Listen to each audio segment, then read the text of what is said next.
இன்றைக்கி தோசைக்கு பிரண்டை துவையல் தான் பண்ண போகிறேன். அந்த பிரண்டை துவையல் எப்படி செய்யறதுன்னு சொல்லிட்டு பண்ணுறேன். நீங்களும் பார்த்து எல்லோரும் பிரண்டை சாப்பிடுங்க. உடம்புக்கு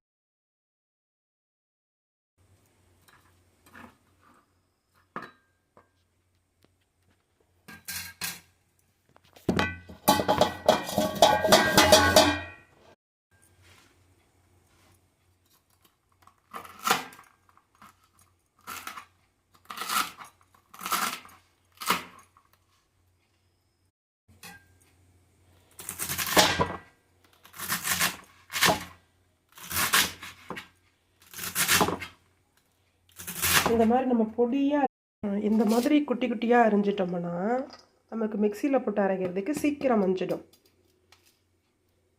கழுவும் பொழுது கைப்படாமல் நம்ம கழுவி எடுக்கிறது ரொம்ப நல்லது. ஏன்னா கைப்பட்டுச்சுன்னா நமக்கு பரப்பரன்னு ஊறும், அரிச்சு எடுக்கும் இது.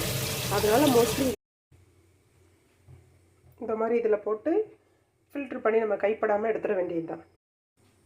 இந்த பிரண்டை துவையலுக்கு தேவையான பொருள் என்னென்னாக்கா, புளி கொஞ்சம், காஞ்ச மிளகா ஒரு 5,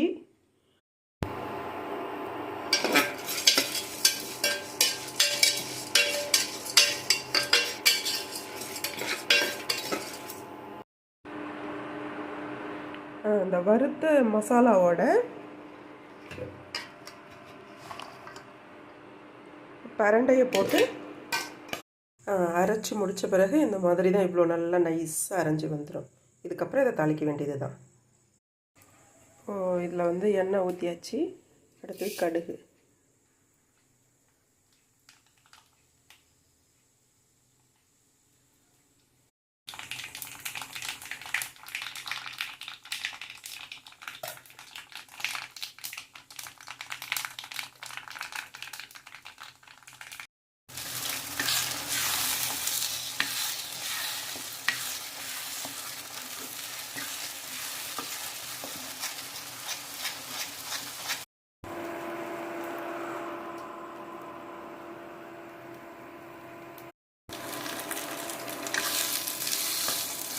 நடுவில் கொஞ்சம் நேரம் கழிச்சு எண்ணெய் கொஞ்சம் லைட்டாக ஒரு ஸ்பூனு இல்லை 2 ஸ்பூன் விட்டு நல்லா வதக்கணும். எண்ணெய் விடலைன்னா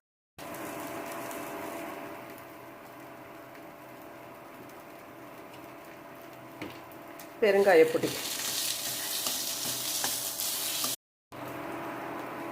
இது ஃபுல்லாக நல்லா வதங்கி முடிஞ்சு போச்சு. இப்போ சாப்பிட்றதுக்கு ரெடி ஆகிடுச்சு. நெக்ஸ்ட்டு தோசையும் எல்லாருக்குமே ஊற்றி முடிச்சிட்டேன்.